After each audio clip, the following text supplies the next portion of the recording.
भगवान शिव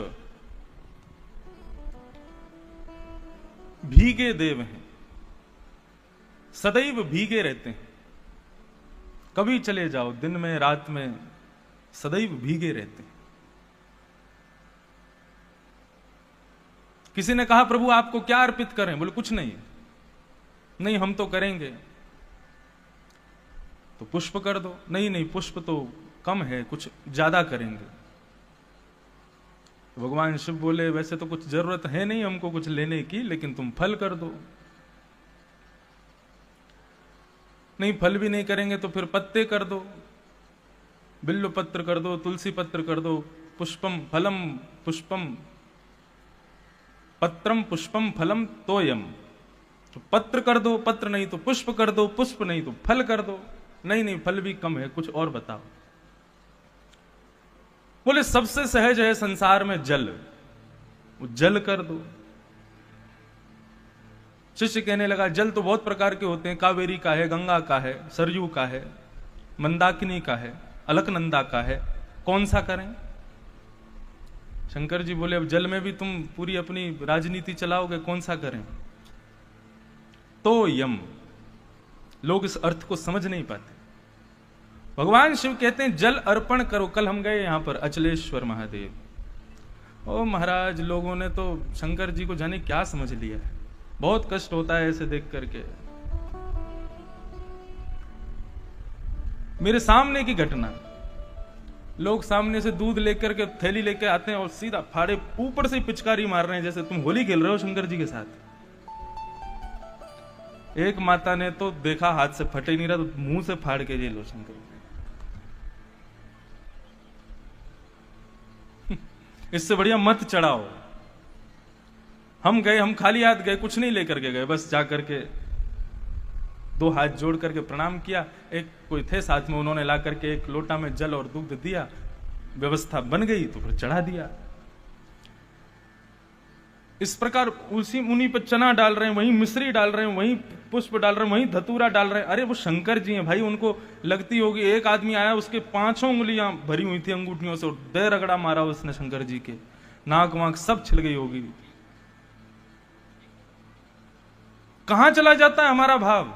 हम भगवान को कभी सोचते भी हैं कि वो चैतन्य है कि नहीं है?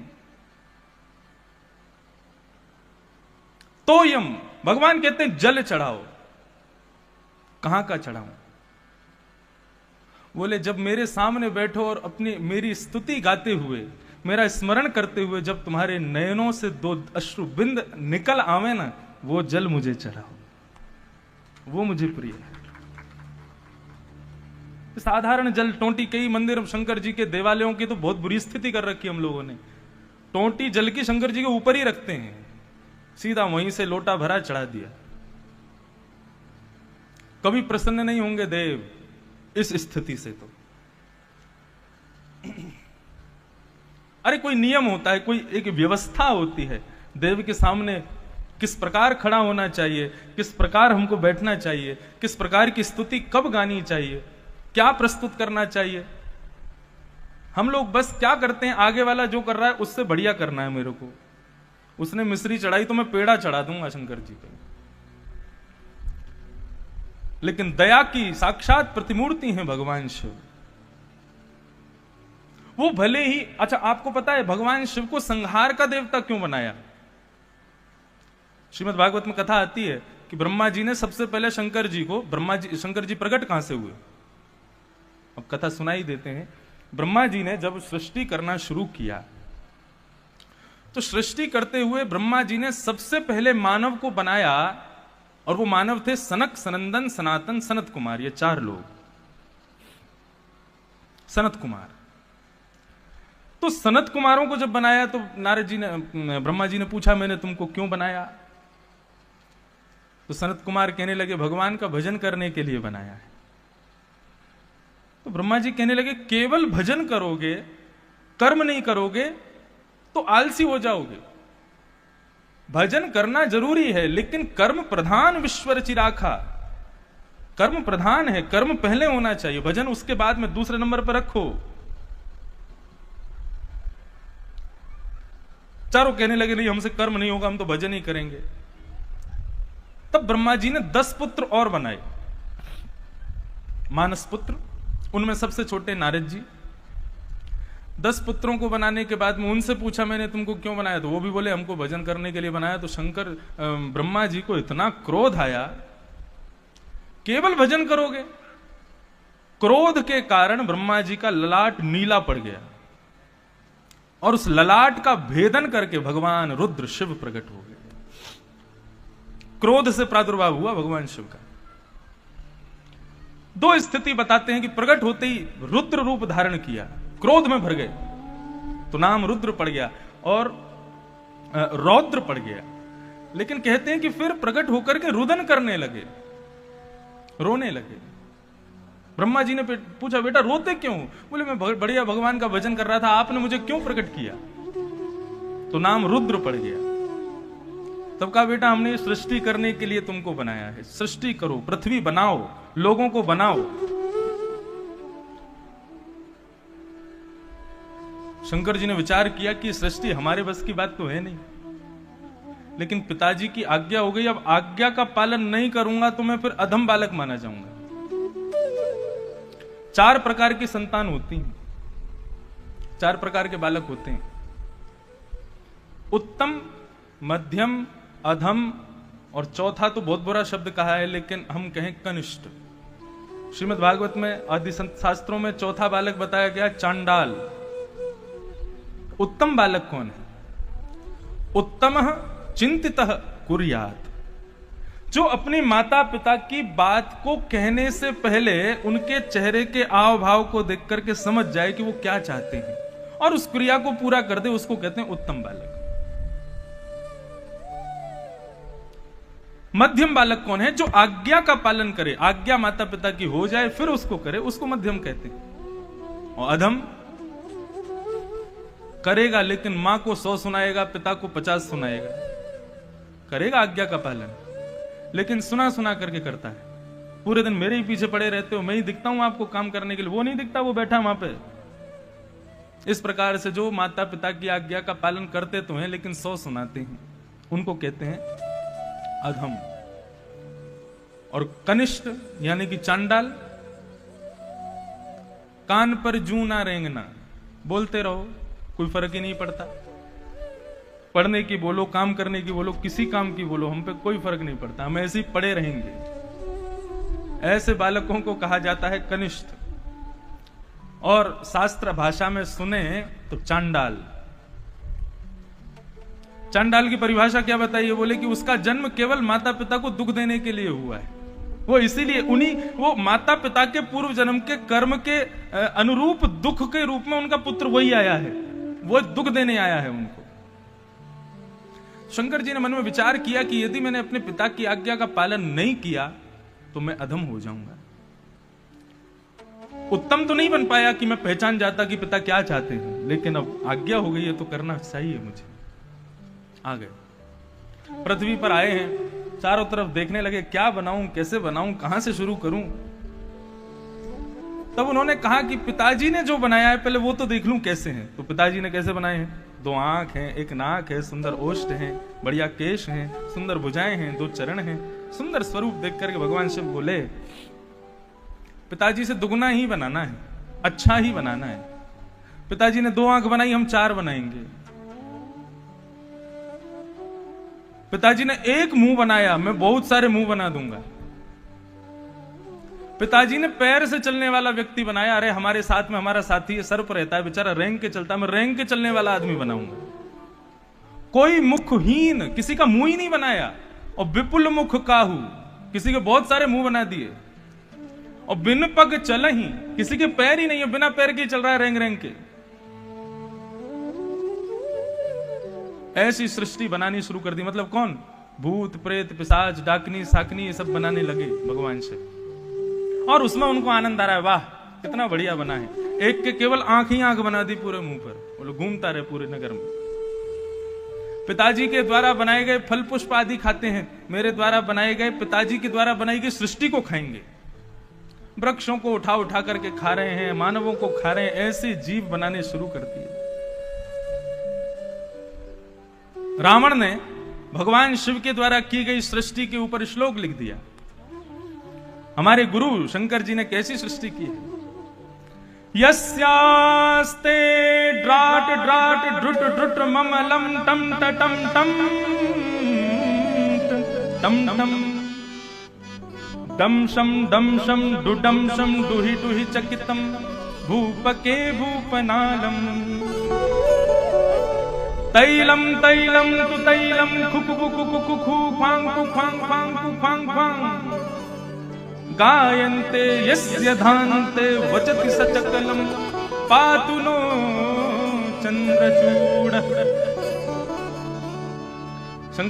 रावण ने यह श्लोक कब लिखा?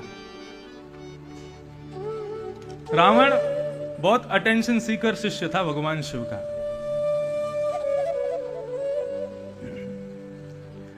अपने विमान में बैठ करके जा रहा था तो विमान रुक गया। रावण ने पूछा रुक क्यों गए तुम? बोले सामने कैलाश पर्वत है, यहां से नहीं जा सकते हमको घूम के जाना पड़ेगा। रावण बोला कैलाश पर्वत की वजह से मेरा विमान रुकेगा? मैं कैलाश को उठा के बगल में पटक दूंगा। कैलाश पर्वत उठा लिया। जैसे ही उठाया तो पूरा पर्वत हिला। तो ऊपर बैठे हुए भगवान शिव के बगल में बैठी पार्वती जी बोली ये पर्वत हिल क्यों रहा है? भगवान शिव बोले चेला आया है नीचे, पर्वत उठा रहा है। तुरंत भगवान शिव पद्मासन में बैठे थे तो अपने चरण का अंगूठा केवल पृथ्वी पर जैसे ही स्पर्श कराया, स्पर्श कराती कैलाश इतना भारी हो गया, रावण की भुजाएं फटने लगी, नस नस ढीली हो गई, चीखने लगा। तब जाकर के उसने कैलाश को पुनर्स्थापित किया। उसने कहा इतना बलवान, इतना बल कहां से आया कैलाश में? ऊपर जाकर के देखा तो भगवान शिव बैठे थे। तभी उसने कहा कि मेरे गुरु तो आप ही हो, आप मेरे गुरु हैं। भगवान शिव को गुरु बना लिया।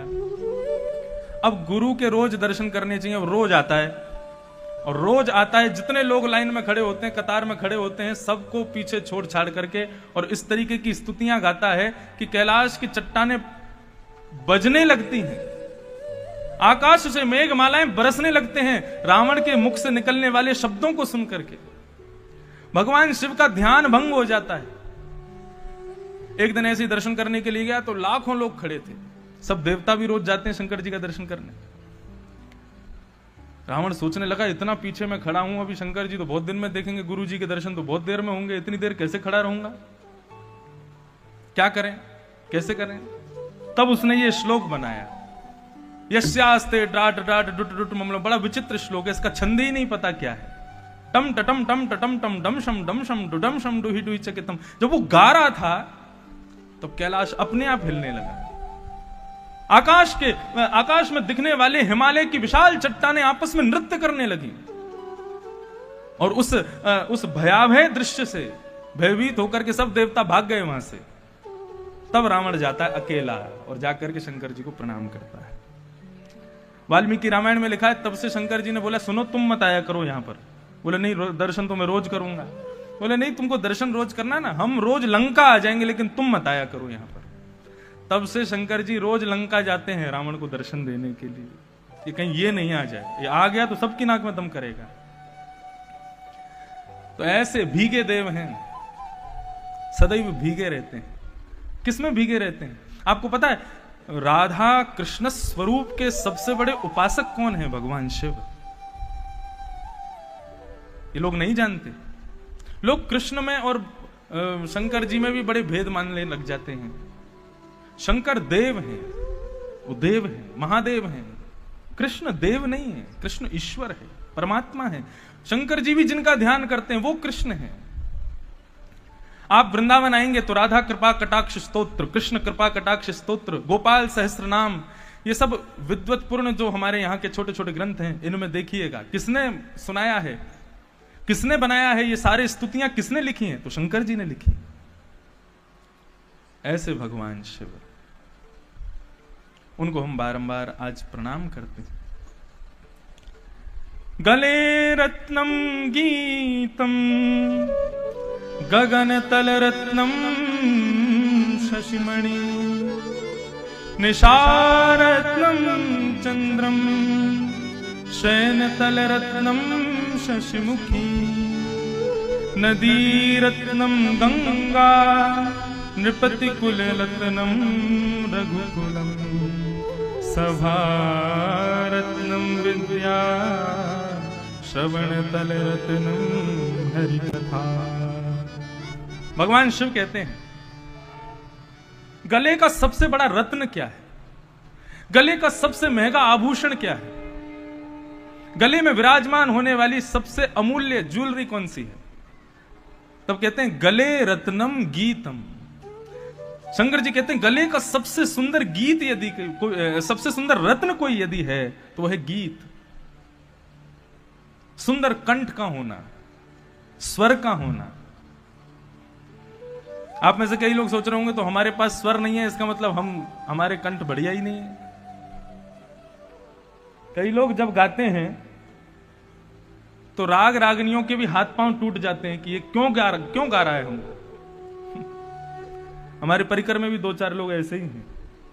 वो जब गाते हैं ना तो वास्तव में लगता है कि राग प्रकट हो गया होगा, भैया मत गा मुझको। दोनों बातें हैं। देखिए, राग का होना इतना अनिवार्य नहीं है। आपके कंठ में राग रागनियां विराजमान हो, बहुत सुंदर आप गावें, वो जरूरी नहीं है। अनुराग का होना बहुत जरूरी है, भाव का होना बहुत जरूरी है, राग इतना जरूरी नहीं है। तो गले का सबसे सुंदर रत्न क्या है? गीत। गले रत्नम गीतम गगन तल रत्नम दिनमणि। इस आकाश का सबसे बड़ा रत्न क्या है? आज हम दर्शन करने गए थे, भगवान सूर्य। इस आकाश का सबसे सुंदर रत्न यदि कोई है तो वो है भगवान सूर्य। क्या अद्भुत। वैसे तो हमने यहां पे तो कॉपी की है हमारे कोणार्क मंदिर की, जो उड़ीसा में है, लेकिन जब अंदर सूर्य भगवान का दर्शन किया, आहा, अद्भुत स्वरूप है, मानो साक्षात सामने सूर्य नारायण विराजे हों, ऐसा अनुभव हो रहा था। बहुत सुंदर। तो वे कौन है? इस आकाश के सबसे सुंदर रत्न हैं शशिमणि, दिनमणि, यानी कि सूर्य। निशा रत्नम चंद्र। रात्रि का सबसे सुंदर रत्न कौन है? चंद्रमा। ये रात्रि के सबसे सुंदर रत्न है। नदी रत्नम गंगा। नदियों में रत्न कौन है? गंगा। नृपति कुल रत्नम रघुकुलम। राजाओं में सबसे सुंदर रत्न रूपी कुल कौन सा है? बोले रघुकुल, राम जी का। सभा रत्नम विद्या। जहां पर 100, 200, 1000, 500 लोग बैठे हों, वहां पर सबसे सुंदर रत्न क्या है? विद्या। जो विद्वान होगा उसी की इतने लोगों में पूछ होगी, जो जानता होगा, जानकार होगा। ठीक उसी प्रकार कहते हैं भगवान शिव, श्रवण तल रत्नम हरि कथा। इन कानों का सबसे सुंदर रत्न यदि कोई है तो वो है भगवान की मंगलमयी कथा। ऐसे भगवान के मंगलमयी कथा प्रसंगों में जिनकी अति रुचि है, ऐसे शिव जी को हम बारंबार प्रणाम करते हैं। आज के मंगलमय प्रसंग में प्रवेश करें। कल हम लोगों ने श्रवण किया श्रीमद् भागवत के प्रथम स्कंद का प्रथम श्लोक। बंधुओं, सत्यम परम धीमहि। बहुत ध्यान से सुनिएगा, एक एक शब्द सुनिएगा।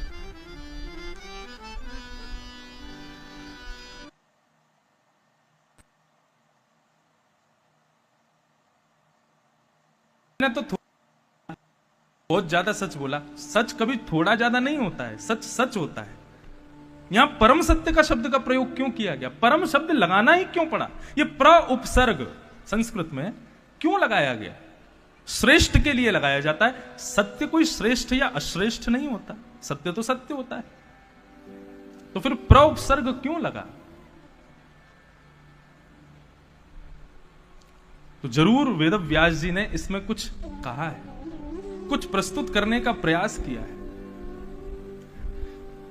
कृष्णम परम धीमहि कहते, रामम परम धीमहि कहते, देवी परम धीमहि कहते, शिवम परम धीमहि कहते। किसी देवी देवता का नाम नहीं लिखा, सत्यम परम धीमहि।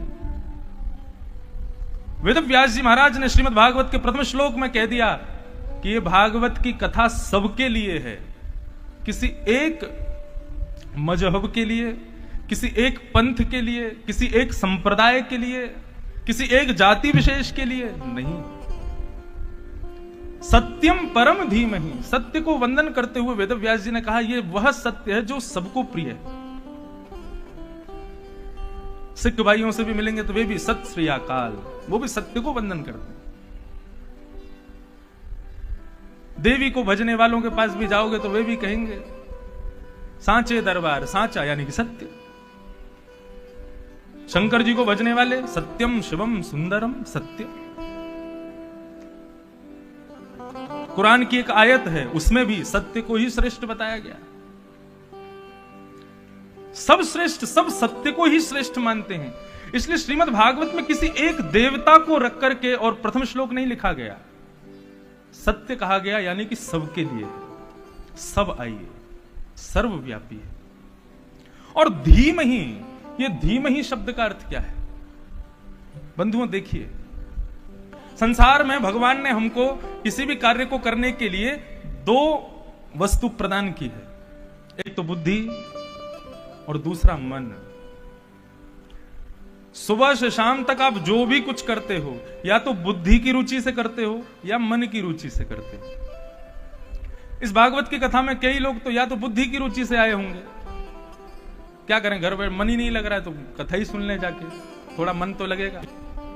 और कई लोग मन की रुचि से आए होंगे, नहीं कथा तो हमको सुननी है, हमको समझना है, हमको जानना है।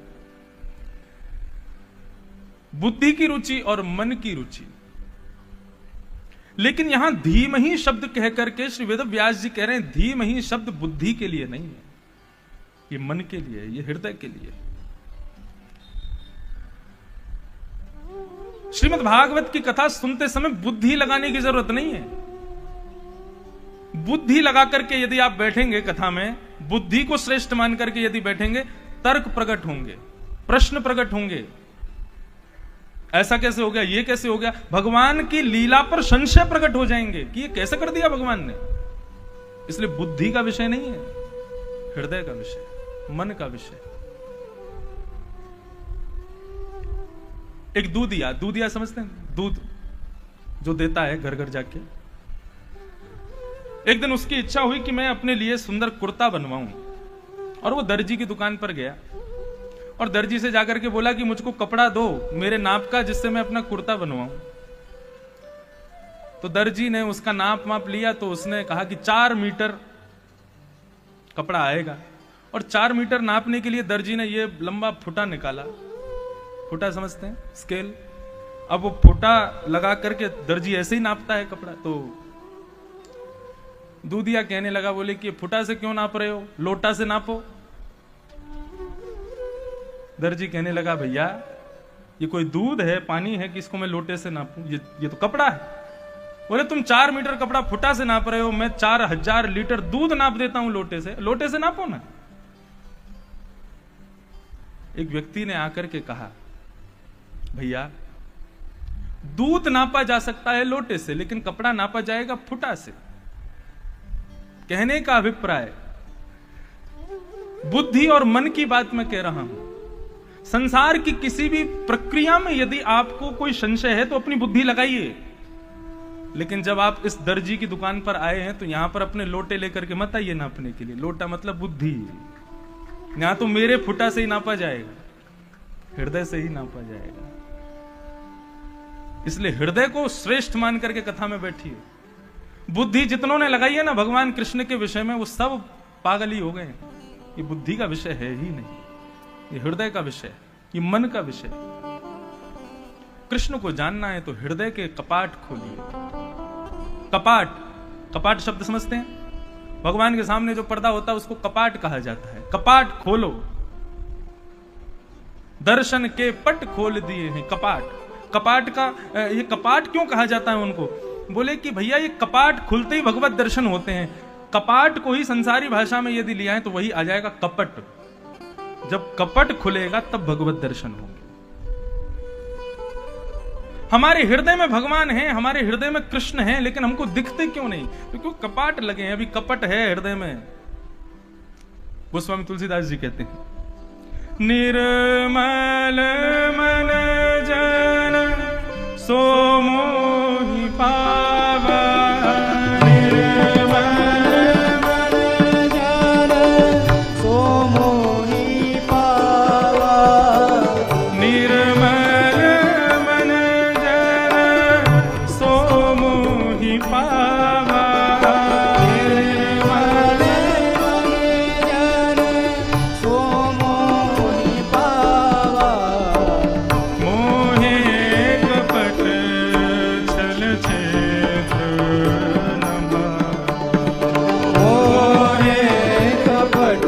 छल छिद्र न भावा मोहे कपट छल छिद्र न भावा मोहे कपट छल छिद्र न भावा। भगवान ने स्पष्ट बता दिया मैं किसको मिलता हूं। निर्मल मन जन सो मोहे पावा। जिसका मन निर्मल है वही मुझे प्राप्त कर सकता है। मोहे कपट छल छिद्र ना भावा। मुझे कपट प्रिय नहीं है, मुझे छल छिद्र प्रिय नहीं है। कपट का मतलब क्या होता है? कपट का मतलब होता है कि दिखाएंगे तो हम तुम्हारी हितैषी हैं, लेकिन करेंगे सारे काम वही जिससे आपका अनहित हो। इसको कहते हैं कपट। भगवान कहते हैं ये मुझे प्रिय नहीं है। तो अपने हृदय से कपट दूर करना, इसका तात्पर्य क्या है? कपाट खोल देना, और तब हृदय में विराजमान ठाकुर जी श्याम सुंदर के दर्शन हो जाएंगे। श्री राधा रमण जी का जो स्वरूप वृंदावन में विराजमान है, उस स्वरूप के पीछे एक चैतन्य महाप्रभु के वंशज, उन्हीं के वंश परंपरा, गुरु परंपरा में एक बड़े अच्छे अद्भुत संत हुए। वे वर्णन करते हैं कि राधा रमण जी का जो स्वरूप है ये कैसे प्रकट हुआ, ये इतना सुंदर स्वरूप आया कैसे। तब वे कहते हैं कि जब श्याम सुंदर अपनी प्रिया यानी कि श्री किशोरी जी के नेत्रों में देख रहे हैं, तो नेत्रों में देखते देखते ठाकुर जी को, किशोरी जी के नेत्रों में एक ठाकुर जी और दिखते हैं। वो ठाकुर जी नेत्रों के भीतर एक और किशोरी जी के नेत्रों में दिख रहे हैं। वो ठाकुर जी जिन किशोरी जी के नेत्र में दिख रहे हैं, उनको भी वहां पर एक ठाकुर जी दिख रहे हैं जो किसी और किशोरी के नेत्रों में देख रहे हैं। वृंदावन रस परंपरा यदि मैं बोलने लग जाऊं तो आप लोग सिर पकड़ करके बैठ जाओ। तब वही ठाकुर जी एक किशोरी जी के नेत्र में देख रहे हैं, वहां क्या देखते हैं कि वो अंदर एक और ठाकुर जी, वो एक और किशोरी जी के नेत्रों में देख रहे हैं। इस प्रकार देखते देखते देखते देखते देखते देखते किशोरी जी श्याम सुंदर हो गई, श्याम सुंदर किशोरी जी बन गए, और दोनों आपस में देखते देखते एक दूसरे में समाहित हो गए, और श्री राधा रमण लाल प्रकट हो गए। भगवान कृष्ण को कभी एक रूप नहीं मानना चाहिए, इस बात को लिख लीजिएगा। बहुत बड़ा अपराध होता है उनको केवल कृष्ण समझना। जो वाम अंग है, जो वाम अंग है ठाकुर जी का, कृष्ण का, वो सदैव किशोरी जी का रूप माना जाता है, और दाहिना अंग श्री श्याम सुंदर का स्वरूप माना जाता है। हमारे गिरधर लाल श्रीनाथ जी, ये स्वरूप है उनका। एक भुजा कमर पर, दूसरी भुजा ऊपर। तो हमारे ठाकुर जी का श्रृंगार भी ऐसे होता है। तो मुकुट जितने भी धराए जाएंगे वो सब इधर ही धराए जाएंगे, मतलब ये ठाकुर जी का कृष्ण स्वरूप है। और चंद्रिका है, छोटे छोटे जो भी आभूषण, शीश फूल आदि वो इधर धराए जाते हैं, ये किशोरी जी का स्वरूप है। श्रीमद वल्लभाचार्य जी को स्वप्न में दर्शन, दोनों नृत्य करती, तो नृत्य करते हुए श्याम सुंदर किशोरी जी को देख रहे हैं, किशोरी जी श्याम सुंदर को देख रही हैं। देखते देखते देखते देखते एक दूसरे के समीप आए। जैसे ही समीप आए तो इच्छा हुई कि दोनों एक हो जाएं। हमारा शरीर पांच भौतिक शरीर है, हम किसी का स्पर्श करेंगे तो टकरा जाएंगे, लेकिन ठाकुर जी का चिन्मय स्वरूप है, वे पांच भौतिक देह नहीं है उनका। जैसे ही किशोरी जी और श्याम सुंदर एक दूसरे के समीप आए हैं, तो किशोरी जी का दाहिना आधा अंग श्याम सुंदर में प्रवेश कर गया, और ठाकुर जी का बायां अंग आधा किशोरी जी में प्रकट कर गया। तो उर्ध बाहु जो किशोरी जी थी, आधी ठाकुर जी के भीतर चली गई, तो आधी ऐसी रह गई। और ठाकुर जी जो दोनों भुजा कटी पर रखे थे, वो किशोरी जी के पास गए, तो आधे किशोरी जी में चले गए। तो यहां पर कटी भाग में हाथ रखे हैं, ऊपर भुजा उठी हुई है, यही श्रीनाथ प्रकट हो गए। कितने भी स्वरूप कृष्ण के हों, एकांत कृष्ण नहीं है वो, उनके साथ सदैव किशोरी जी रहती। हमारे वृंदावन में आपको किसी भी मंदिर में राधा रानी का दर्शन होगा ही नहीं। बिहारी जी गए हैं आप, काले कलूटे पे खड़े होंगे बड़े बड़े आंखों को लेकर के, लेकिन राधा रानी कहां है? बगल में एक साड़ी पहन करके और एक चूड़ामणि दिखाई देती, बोलते हैं ये राधा रानी है। वो उन लोगों के लिए राधा रानी है जिनको वो लगता है कि अकेले ठाकुर जी खड़े हैं, लेकिन हम ब्रजवासियों को लगता है किशोरी जी और ठाकुर जी दोनों संग खड़े हैं। जिस प्रकार व्यक्ति इस प्रकार मुंह कर ले तो उसका इतना ही अंग दिखता है, अब यहां का इतना अंग और यहां का इतना अंग दोनों एक कर दो, एक ही अंग हो जाएगा। प्रत्येक स्वरूप ठाकुर जी का दो रूप है। तो भगवान कृष्ण को बुद्धि से नहीं जाना जा सकता। धीमहि शब्द कह करके वेदव्यास जी कहते हैं उनका धारणा करो, और धारणा सदैव हृदय से हो सकती है, बुद्धि से नहीं हो सकती। बुद्धि से आप नहीं पहचान पाओगे उन्हें। तो इस प्रकार सत्यम परम धीमहि, परम सत्य की वंदना की गई। कल श्रीमद् भागवत के द्वितीय श्लोक में मैंने आपको विषय, अधिकारी, संबंध और प्रयोजन 4 बातें बताई। अब जन कितनों को याद है, अब भूल भी गए होंगे। कथा लोग पूछो किसी से कैसी लगी, वो बहुत बढ़िया। अच्छा क्या सुनाया था हमने, ये नहीं पता, ये याद नहीं। 4 प्रकार के अवर श्रोता होते हैं और 4 प्रकार के प्रवर श्रोता होते हैं। पहले अवर बताते हैं। अवर मतलब इशारे से ही समझ जाओ बस। अवर श्रोता कौन से होते हैं? पहला बताया ऊंट। ऊंट का स्वभाव क्या होता है? ऊंट को यदि आपने गुलाब जामुन खिला दिया पागल हो जाएगा वो। क्यों? गुलाब जामुन अच्छा ही नहीं लगेगा उसको। उसको क्या खिलाओ? बबूल के कटीले और नुकीले पत्ते खिलाओ, उनको खाएगा। नीम खिलाओ, उसको खाएगा। मतलब श्रोता कैसे? बोले उनको रस की चर्चा सुनाओ, प्रेम की चर्चा सुनाओ, उसमें उनका मन नहीं लगेगा। महाभारत का रौद्र रूप सुना दो, उसमें महाभारत में युद्ध चल रहा है, दुर्योधन भीष्म पितामह आदि सब लड़ रहे हैं, हाँ इसमें आ रहा है आनंद। बाहर की फालतू बातें सुनाओ, उसमें उसको खुश होता है। कथा ज्यादा मत सुनाओ। आजकल के श्रोता भी बड़े विचित्र हैं। एक हमारे साथ पंडित जी रहते थे, अभी भी रहते हैं कभी कभी। मैं बहुत दिन से उनको देख रहा था, वो अपने बाल बड़े करने में लगे हुए थे। मैंने कहा तुम इतने बाल बड़े क्यों कर रहे हो अपने? बतावे नहीं। मैं उसके पीछे पड़ गया। मैंने कहा आज तो तुमको कटवाने ही पड़ेंगे, मुझसे देखे नहीं जा रहे हो, इतने बड़े बड़े बाल भाई कैसे रखते हो सिर पे? जब मैं सौगंध खिलाने पे आ गया, मैंने कि तुमको जाना ही पड़ेगा, तब वो मेरे पास आके बोले महाराज जी मेरी एक दुविधा है। मैंने क्या? मेरी 2 महीने बाद कथा है। मैंने कि तो कथा है तो बाल बढ़ाओगे? बोले नहीं, हमारे यजमान ने कहा है बड़े बाल होंगे तो ही कथा कराएंगे। मैंने कहा श्रोता को तुम्हारे बालों से मतलब है कि तुम्हारी वाणी से मतलब है? हम तो तुमसे कहेंगे अगर ये शर्त रखी है यजमान ने तो कथा करने मत जाना। अरे वाणी सुनो तो। अब वो पहनता क्या है, रहता क्या है, कैसे, उससे क्या मतलब है? तो श्रोता अवर, पहला ऊंट। दूसरा बताया भेड़िया। भेड़िया का स्वभाव कैसा होता है?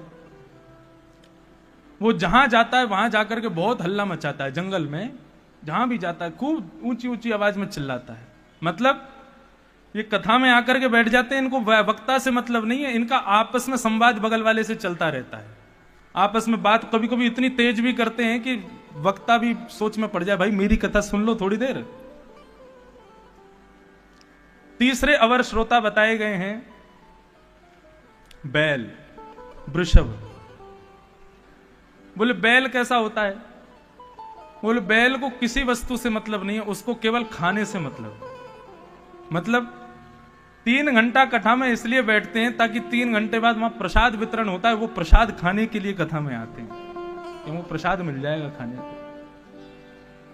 और चौथे अवर श्रोता बताए सरौता, खंड खंड खंड खंड। वो पूरी कथा में बैठ करके कुछ नहीं करेंगे।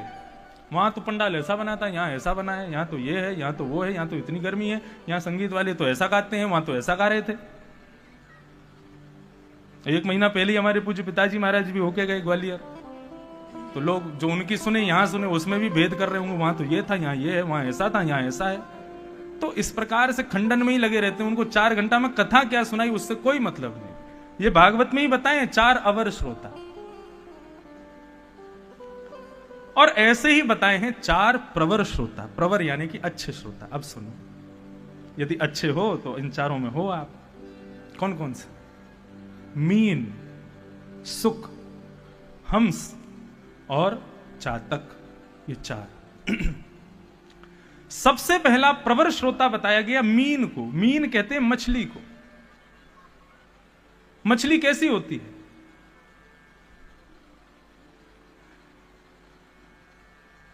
मछली को यदि आप उसके जलाशय से दूर करके और एक घड़े में दूध भर के और मछली को प्रलोभन दो, तू देख जल छोड़ दे, जल तो सस्ता होता है, मैं तुझे महंगे दूध में तेरे को जगह दूंगा, तू दूध में रहना आज के बाद। तो भले ही दूध पानी से महंगा हो, लेकिन यदि आप मछली को जल से दूर करके दूध में डाल दोगे तो क्या होगा? मर जाएगी, उसकी मृत्यु हो जाएगी। कहने का अभिप्राय श्रीमद् भागवत का प्रवर श्रोता कैसा होता है? उसको कोई कहे कि तुम कथा मत सुनो, हम तुमको कथा से बढ़िया सुनवाएंगे कुछ।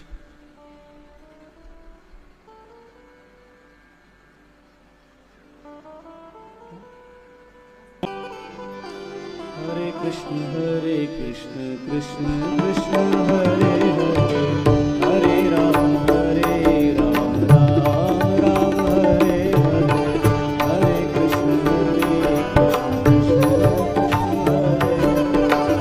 हरे राम हरे कृष्ण कृष्ण कृष्ण हरे हरे, हरे राम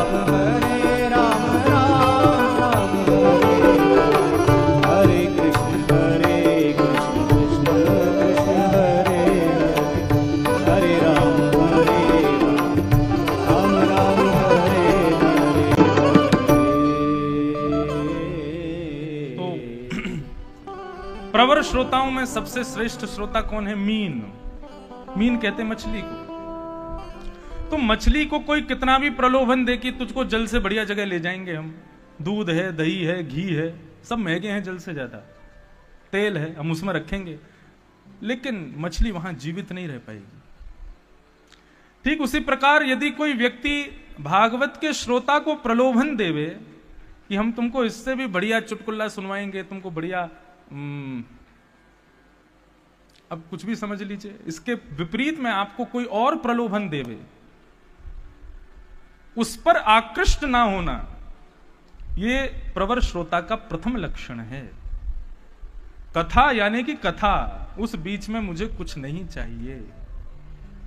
एक श्रोता कथा सुन रहा था, तो सुनते सुनते सुनते इतना भाव विभोर हो गया कि रुदन करने लगा, भुजाएं उठा करके भगवान को पुकारने लगा।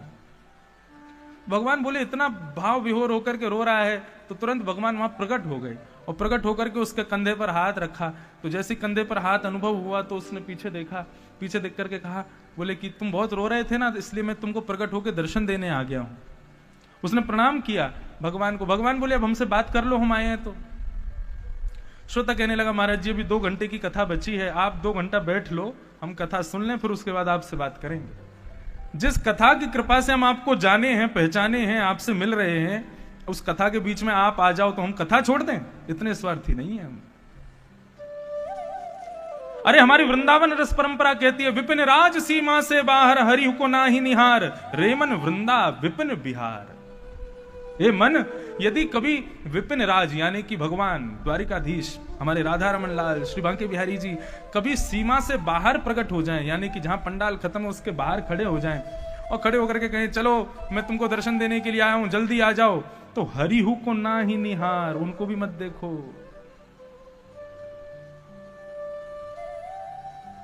हरिहु को ना ही निहार। तो मीन श्रोता जो है, उसको कथा के अलावा कोई और प्रलोभन दिया जाए तो वो नहीं जाएगा उस तरफ। मीन। दूसरा प्रवर श्रोता कौन है? सुख। हमारे भागवत जी के बगल में बैठे हैं सुख, यानी कि तोता, सुखदेव। सुख का स्वभाव कैसा होता है? बोलो तोता राम राम, तो तोता बोलेगा राम राम। मतलब भागवत का श्रोता कैसा होना चाहिए? सुख जैसा होना चाहिए।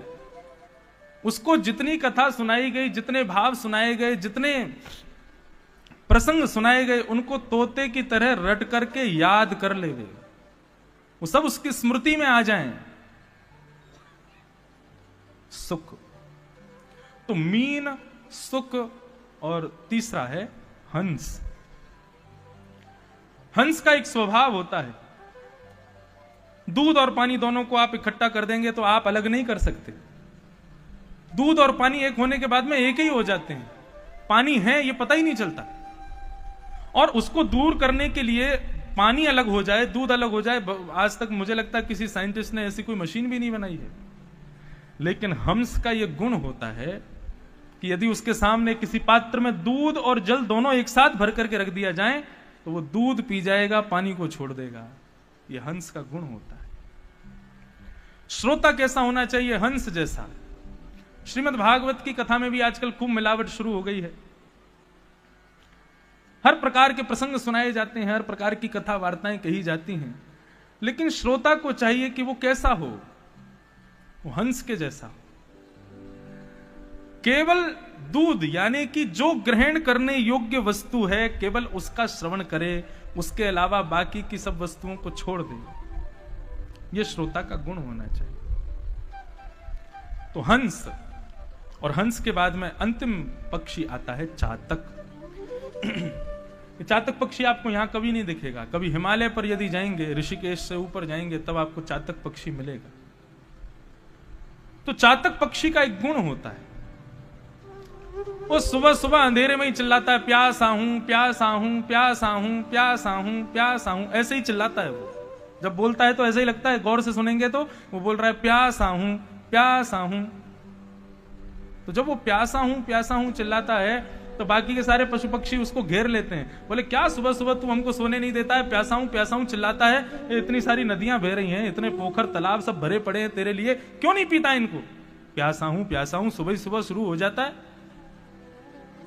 चातक पक्षी साल में केवल एक ही बार पानी पीता है। और कब?